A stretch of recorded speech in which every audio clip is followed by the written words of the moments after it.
मनुष्य का स्वभाव है कमाना, संग्रह करना, फिर चाहे वो धन हो, नाते, संबंध हो या हो प्रसन्नता। परंतु क्या आपने कभी सोचा है नियति ने यह संग्रह करने की प्रकृति मनुष्य में क्यों डाली? एक बीज से पौधा पनपता है, उसके भोजन से फल संग्रहित होता है। क्यों? इसलिए ताकि वृक्ष उसे स्वयं खा सके? नहीं, बल्कि इसलिए ताकि वो भूखे जीवों में बांट सके। अब आप पूछेंगे कि इसमें वृक्ष का क्या लाभ? लाभ है, क्योंकि जो बांटता है वो मिटता नहीं। जो फल ये जीव खाते हैं वो उसके बीजों को वातावरण में बिखेर देते हैं, जिससे जन्म लेते हैं नए वृक्ष। उसकी जाति, उसका गुण, उसकी मिठास अमर हो जाती है। इसलिए स्मरण रखिएगा, अमीर होने के लिए एक एक क्षण संग्रह करना पड़ता है, किंतु अमर बनने के लिए एक एक कण बांटना पड़ता है।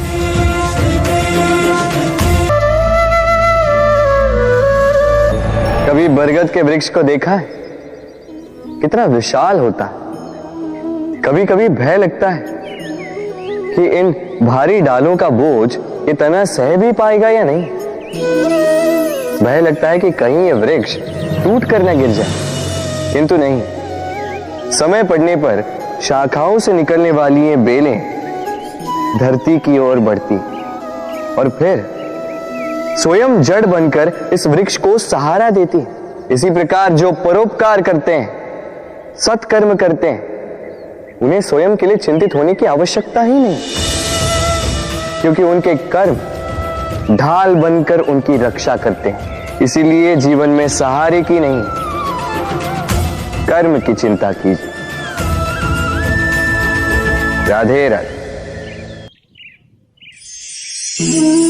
मनुष्य जन्म लेता है और जन्म लेते ही उसकी जीवन यात्रा प्रारंभ हो जाती। फिर वो परिश्रम करता है, संघर्ष करता है और उसे उसका फल भी मिलता है। वो अपने संसाधन स्वयं खड़े करता है और उसके जीवन में तब तक कोई भय नहीं आता जब तक वो कुछ पा न ले। एक बार उसने कुछ पा लिया, उसके पश्चात उसे खो देने का भय ये मन में जन्म लेता है।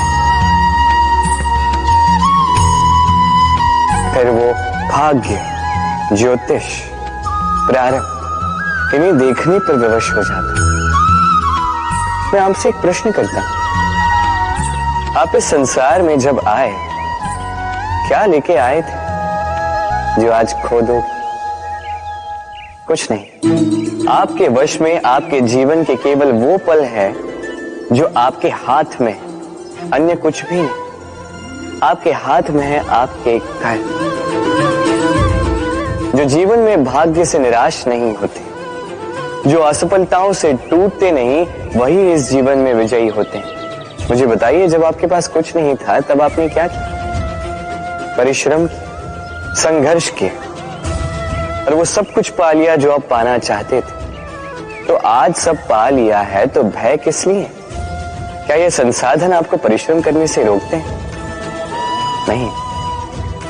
इसलिए अपने हाथों की रेखाओं में अपना मार्ग कभी ना ढूंढे, क्योंकि संसार में जिनके हाथ नहीं होते वो भी निश्चय से अपना स्वयं का प्रारब्ध स्वयं बना लेते हैं।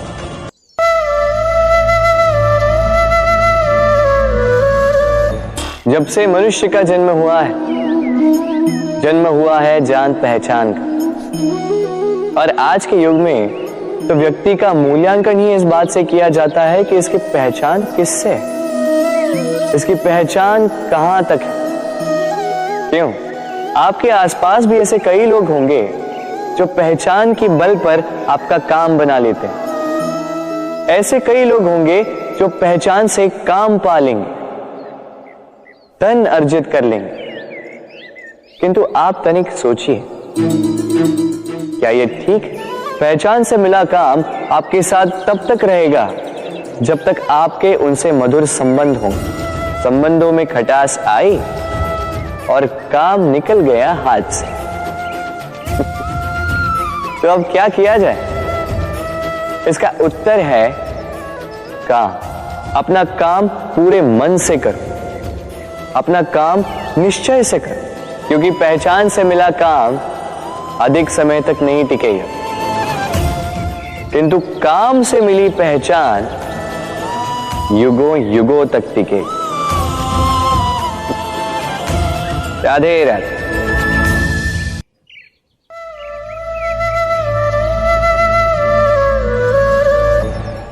संसार में आपको ऐसे कई लोग मिलेंगे जो आपको बताएंगे कि क्या करना है, किंतु उससे भी अधिक महत्वपूर्ण बात यह है कि क्या नहीं करना। आज मैं आपको ऐसी ही 3 बातें बताने वाला हूं जो आपको आपके जीवन में नहीं करनी है। पहली बात, आनंद में कभी वचन मत दो। आनंद आपके तर्क को हर लेता है और फिर आनंद में दिया गया ये वचन बाद में गले की फांस बन जाता है। दूसरी बात, कभी भी क्रोध में उत्तर मत दो। क्रोध आपके विवेक को खा जाता है, भविष्य दृष्टि को बाधित कर देता है और फिर कुछ क्षण के लिए आया ये क्रोध, इसमें दिया गया उत्तर बाद में जीवन भर के लिए प्रश्न बन जाता है। और तीसरी बात, कभी भी दुख में निर्णय मत लो। दुख आपके सोचने समझने की क्षमता को सीमित कर देता है और दुखी मन से लिए गए निर्णय सदा दुख ही देते हैं। सच कहा जाए तो वचन, उत्तर और निर्णय कभी भी जीवन में सोच विचार करके ही लेने या देने चाहिए। सोच विचार करके कार्य करोगे तो इस संसार में किसी भी समस्या का हल बूझना नहीं पड़ेगा। राधे राधे।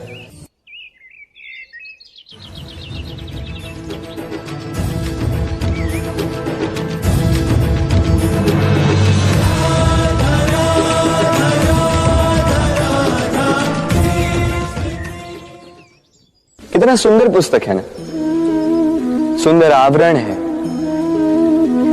सजाए हुए पृष्ठ हैं।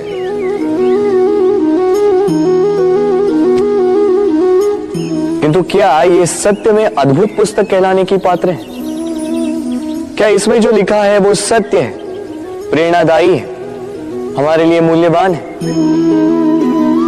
कैसे निश्चय लिया जाए इस बात का?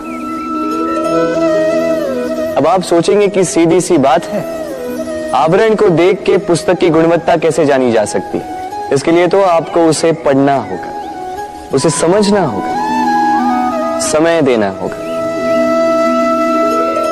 है ना? बिल्कुल उचित सोच रहे हैं आप। बस आश्चर्य की बात यह है कि पुस्तक के विषय में आप ये सारी बातें जानते हैं, किंतु किसी व्यक्ति के विषय में आप ये सारी बातें मन में नहीं लाते। व्यक्ति का मूल्यांकन भी उसके वस्त्रों से, उसके शारीरिक रूप से या उसकी सुंदरता से नहीं किया जा सकता। उसके लिए आपको उस व्यक्ति को पढ़ना होगा, उसे समझना होगा, उसे समय देना होगा। पर हम क्या करते हैं?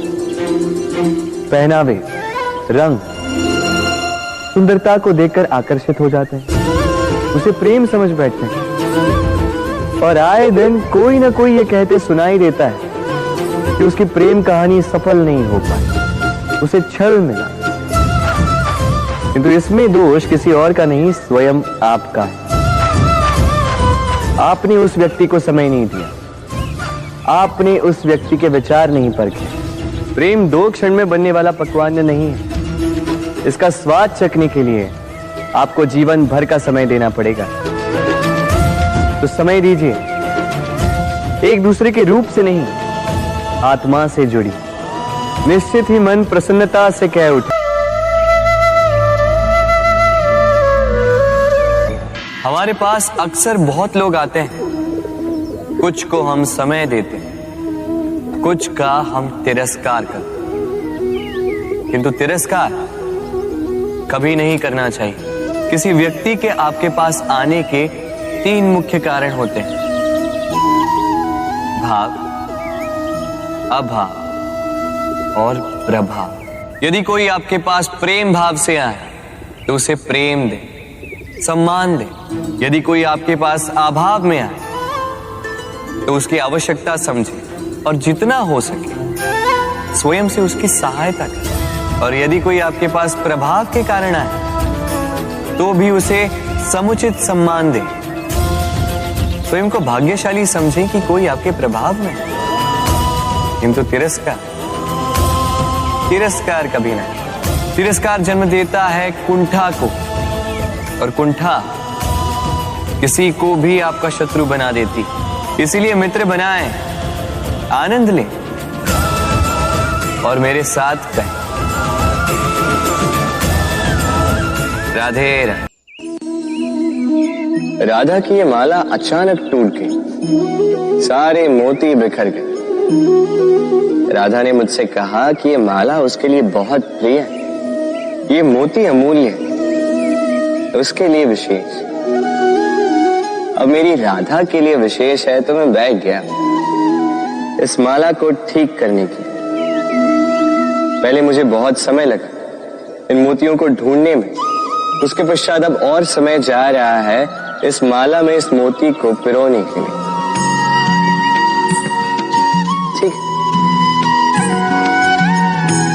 अब आप सोच रहे होंगे कि क्यों ना इसके स्थान पर मैं कोई नई माला ही ले आऊं, किंतु नहीं।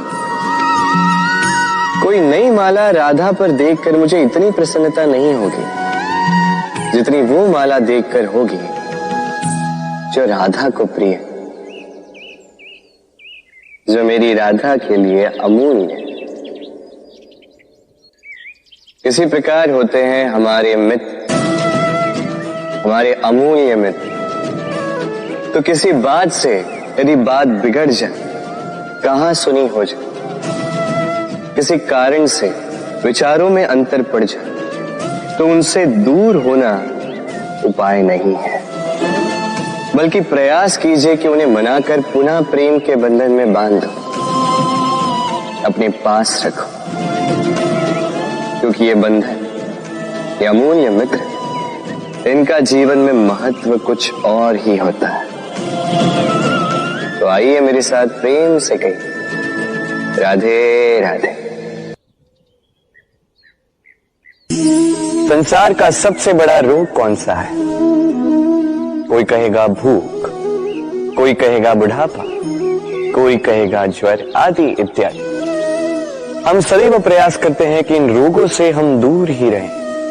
समय समय पर हम चिकित्सक से मिलते हैं, हर संभव प्रयास करते हैं कि ये रोग हमारे आसपास भी ना भटके।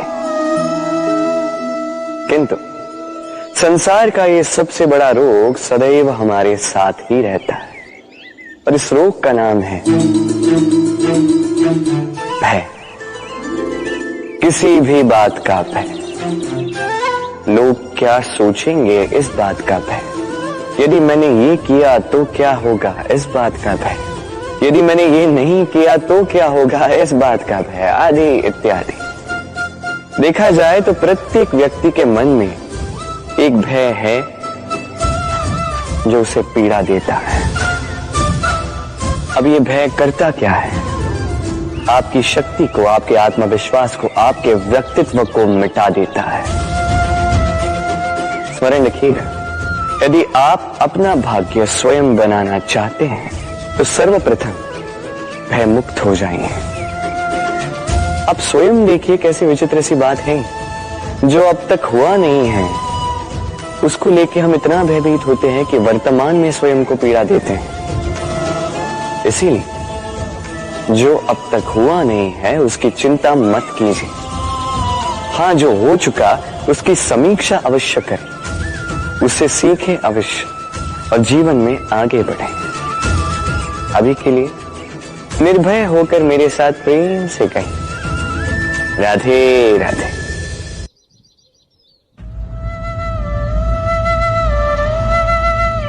विवाह प्रेम का लक्ष्य है, ये भ्रम है था।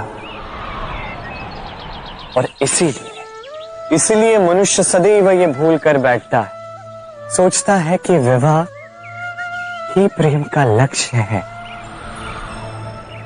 मनुष्य प्रेम को पाना ही प्रेम समझ लेता है। अब देखिए ना, इस संसार में कुछ ऐसे भी भाग्यशाली लोग हैं जिनका विवाह उनके प्रेम के साथ होता है। कुछ का प्रेम ऐसा भी जिन्हें विवश होकर ना चाहते हुए भी किसी और के गले में वरमाला डालनी पड़ती है। किंतु ये दोनों भूल कर बैठते हैं तब विवाह के पश्चात वो सोचते हैं कि हमें तो सब कुछ मिल गया, हमने तो प्रेम प्राप्त कर लिया, हमारा लक्ष्य पूर्ण हुआ। किंतु उसके पश्चात ये जो प्रेम है था कहीं ना कहीं खो जाता है। और जिन्हें प्रेम ना मिला वो प्रेम ना मिल पाने की पीड़ा में प्रेम ही भूल जाते हैं। ये प्रेम ना ही शारीरिक है ना ही भौतिक, ये प्रेम तो अपनी आत्मा का समर्पण है। ये विवाह एक संबंध अवश्य है और इसमें कुछ भी अनुचित नहीं है। ये विवाह प्रेम से प्रतिबंधित नहीं है था। ये प्रेम कहीं ऊंचा है। अब यदि मैं आपको उदाहरण दूं तो क्या राधा के विवाह के पश्चात मैं उसके सुख की कामना करना छोड़ दूं? कैसे मैं प्रयास न करूं कि राधा जीवन में सदा सदा के लिए सुखी रहे? क्या मेरे मन में राधा के लिए प्रेम कम हुआ? कृष्ण का राधा के प्रति प्रेम कृष्ण में समाहित है ना? दाऊ, ये प्रेम पाप तब बन जाएगा जब इस प्रेम के बदले हम कुछ चाहेंगे। किंतु यदि ये प्रेम समर्पित हो तो ना ही ये अनीति है ना ही ये पाप है। और यही मैं राधा को समझाने के लिए, यही इस संसार को समझाने के लिए मैंने बरसाना से विदा लेने का मेरा निर्णय त्याग दिया था, ताकि मैं इस संसार को सिखा पाऊं कि ना ही इस प्रेम में कोई बंधन बाधा है, ना ही विवाह इस प्रेम का लक्ष्य है।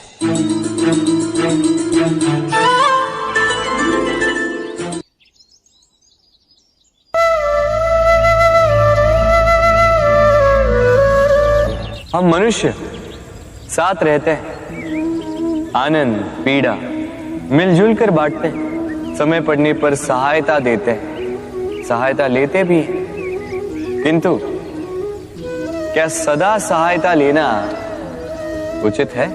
अब आप में से कुछ कहेंगे बिल्कुल उचित है, इसमें बुरा ही क्या है? मनुष्य ही तो मनुष्य के काम आएगा। बिल्कुल उचित कहा आपने।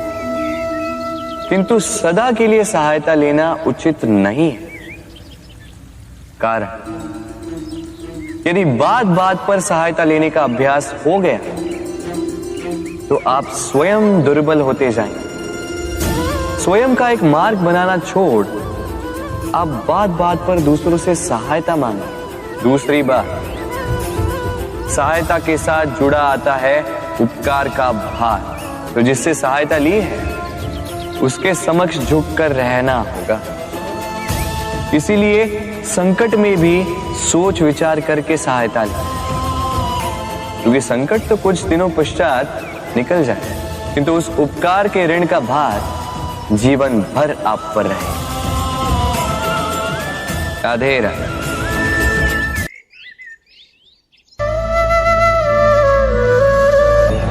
अक्सर आपने आपके माता पिता, आपके हितैषी, आपके शुभ चिंतकों के मुंह से यह सुना होगा, इसे कुदृष्टि लग गई है, इसकी कुदृष्टि उतारो, ये मत करो नहीं तो कुदृष्टि लग जाएगी, ऐसा श्रृंगार ना करो, वो मत पहनो नहीं तो कुदृष्टि लग जाएगी। और कुछ तो इस कुदृष्टि का उपचार भी कर लेते हैं।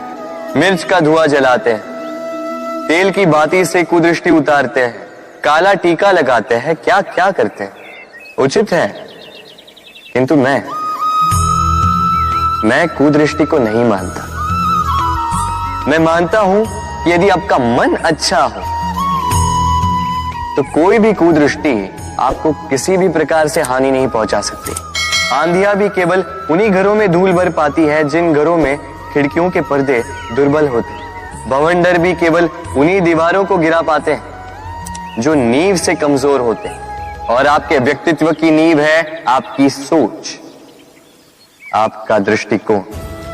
एक ही स्थिति, एक ही स्थान, एक ही घटना को आप सकारात्मक रूप में भी ले सकते हैं, नकारात्मक रूप में भी ले सकते हैं। निर्णय आपका है। इस संसार को जैसा सोचोगे वैसा ही पाओगे। इसलिए स्मरण रखिएगा, अपनी दृष्टि नहीं, अपना दृष्टिकोण संभालिए। क्योंकि जैसा कहा गया है, इस संसार में बुरी दृष्टि का उपचार तो है, बुरे दृष्टिकोण का नहीं। तो प्रेम से बोलो, राधे राधे।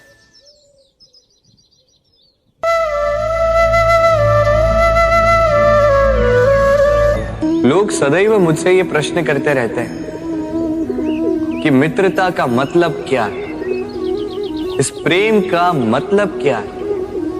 और मैं बस मुस्कुराता हूं, क्योंकि यह तो ऐसा प्रश्न हुआ जैसे कोई पूछे कि अनर्थ का अर्थ क्या है। अब जब अनर्थ हो ही गया तो उसका अर्थ क्या? उसी प्रकार वो मित्रता क्या जिसमें आपका कोई मतलब, वो प्रेम क्या जिसमें आपका कोई स्वार्थ। ये दो भाव ऐसे हैं जिसमें आपको कुछ चाहिए नहीं होता, बस देना होता है। आपका समय, आपकी भावनाएं, आपका सुख कुछ मांगने के लिए करोगे तो वो मित्रता कैसे? कुछ पाने के लिए करोगे तो वो प्रेम कैसे? वैसे भी देखा जाए तो जो प्रेम करते हैं उन्हें कुछ पाने की आवश्यकता ही नहीं। और जिसके पास 2.5 अक्षर वाला ये प्रेम शब्द हो, उसके पास तो इस संसार का सबसे बड़ा कोश है। तो आप इस कोश को बढ़ाइए और मेरे साथ कहिए, राधे राधे।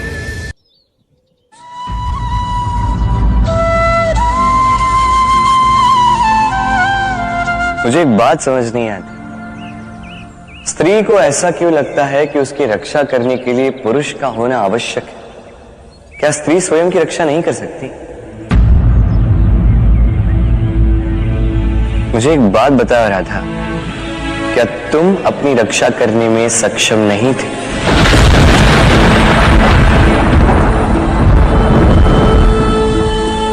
थी।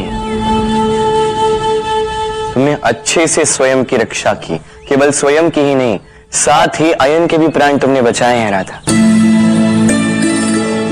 अपेक्षाएं हैं राधा, व्यक्ति को दुर्बल बना देती, और उपेक्षा उसे उसकी शक्ति से अवगत कराती। तुम ये अपेक्षा लगाए बैठी थी कि मैं आऊंगा, तुम्हारी रक्षा करूंगा, किंतु ये भाव तुम्हें दुर्बल बना रहा था राधा। मैंने उपेक्षा की ताकि मैं चाहता था तुम स्वयं इस समस्या का हल निकालो, स्वयं का सामर्थ्य समझ पाओ, अपनी शक्ति समझ पाओ।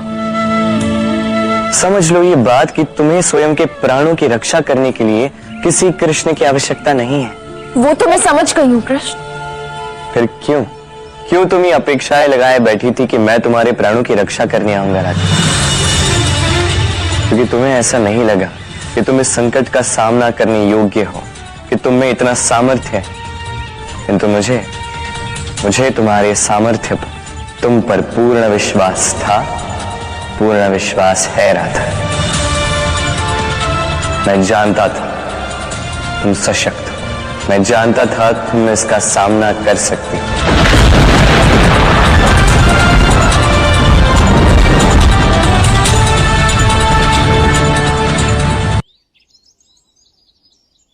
कुछ देख रहे हैं, इसे अभ्यास होता है जल स्तर से ऊपर रहने का। तो तालाब में जब भी जल स्तर उठने लगता है, इस पुष्प की ये नाल जो है ये भी लंबी होने लगती है, ताकि ये पुष्प जल स्तर के ऊपर है।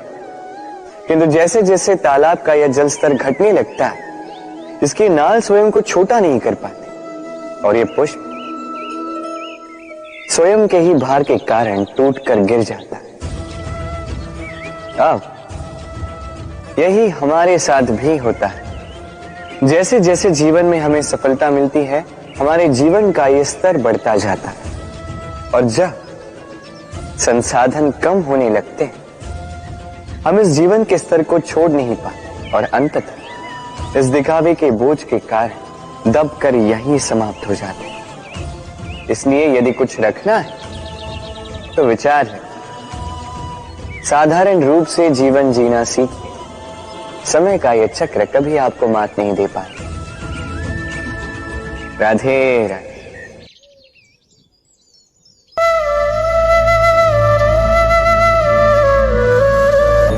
जीव जन्म लेता है और उसके साथ ही जागती है उसकी स्मृति। स्मृति बड़ी ही बलशाली किंतु विचित्र अनुभूति होती है। सदा आपके साथ रहती, आपके साथ जो जो घटता है वो कहीं ना कहीं किसी स्थान पे संचित रहता है। किंतु कभी कभी हम भूल जाते हैं कि स्मृति हमारी है, तो इसमें हमें क्या सहेजना है और क्या मिटा देना है, ये हम पर निर्भर करता है। इस जीवन में क्या सहेजना चाहिए? सुख, आनंद के क्षण, वो क्षण जहां किसी ने हम पर उपकार किया, वो क्षण जहां किसी ने अपनी मित्रता निभाई, वो क्षण जहां हमने किसी को सुख दिया। और हम क्या स्मरण रखते हैं? अपने दुख, पीड़ाएं। वो क्षण जहां किसी ने हमारे साथ कुछ बुरा किया, वो क्षण जहां किसी ने शत्रुता निभाई, और फिर यही स्मृतियां हमें प्रेरित करती है प्रतिकार के लिए। इसलिए हमें क्या भूलना है और हमें क्या स्मरण रखना है, ये हम पर निर्भर करता है। इस जीवन में सब कुछ भूल जाइए, किंतु ये अवश्य स्मरण रखिएगा, भूलने वाली बातें याद है, इसीलिए विवाद है। तो प्रेम से बोलो राधे राधे।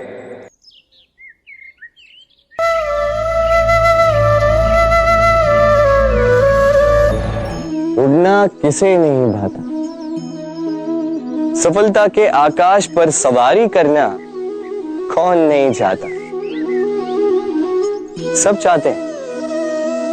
चाहते हैं कि इस संसार में उनका नाम, उनकी पहचान सबसे ऊपर हो, कि उनका नाम इतिहास में स्मरण रखा जाए। परंतु सबका नाम इतिहास में नहीं लिखा जाता।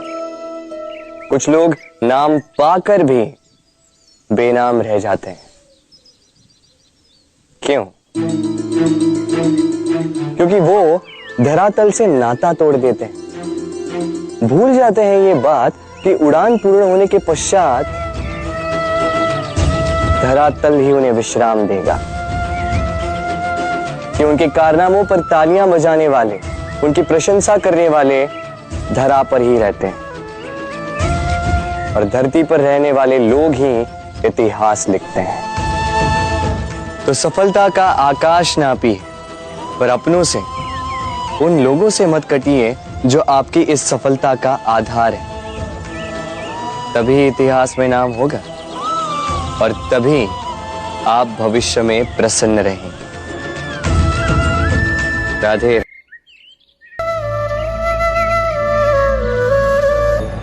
गर्मी की ऋतु आने पर एक मीठी सी कूक सुनी होगी,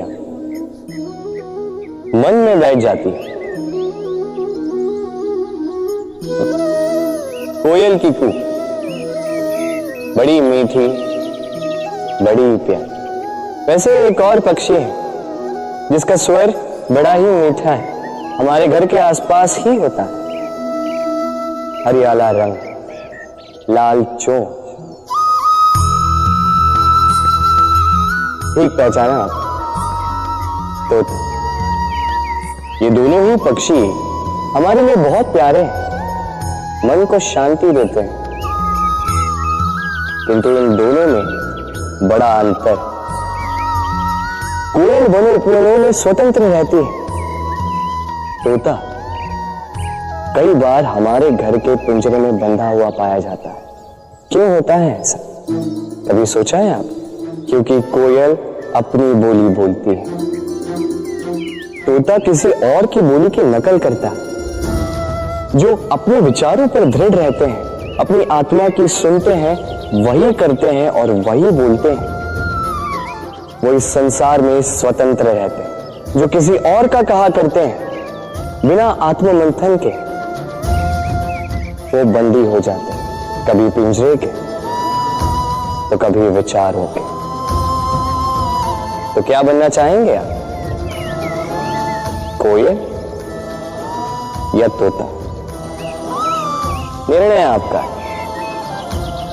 राधे राधे।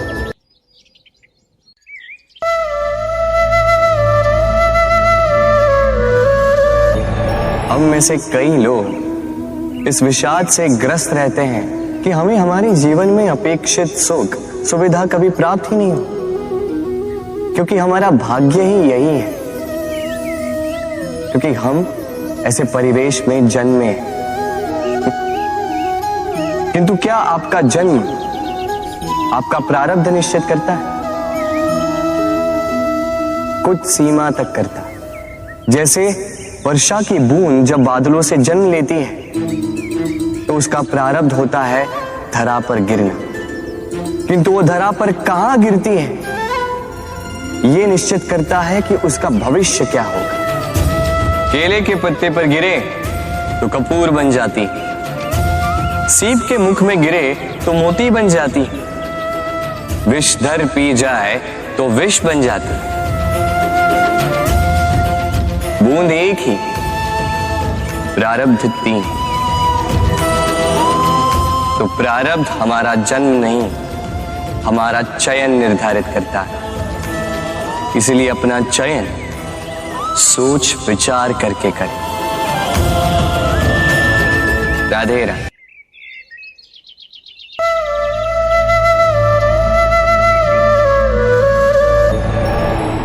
जब मैया खीर बनाती है तब वो हमें बहुत भाती, क्यों? किंतु मैया खीर कैसे बनाती है? पहले वो भात और दूध का प्रबंध करती है, फिर वो मीठे का प्रबंध करती है, फिर वो आंच पर इसे देर तक पकने देती है ना सरल?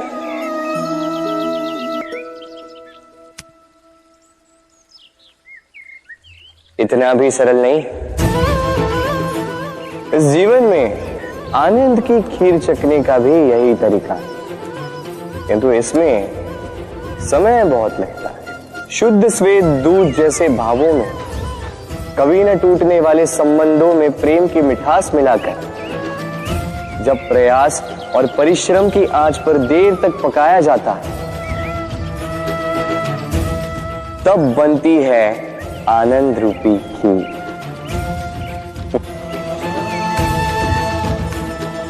तो स्मरण रखिए, शुद्धता भावों की, मिठास प्रेम की और प्रयास आत्मा की, इन तीनों को मिलाओगे तब भी जीवन में आनंद पाओगे।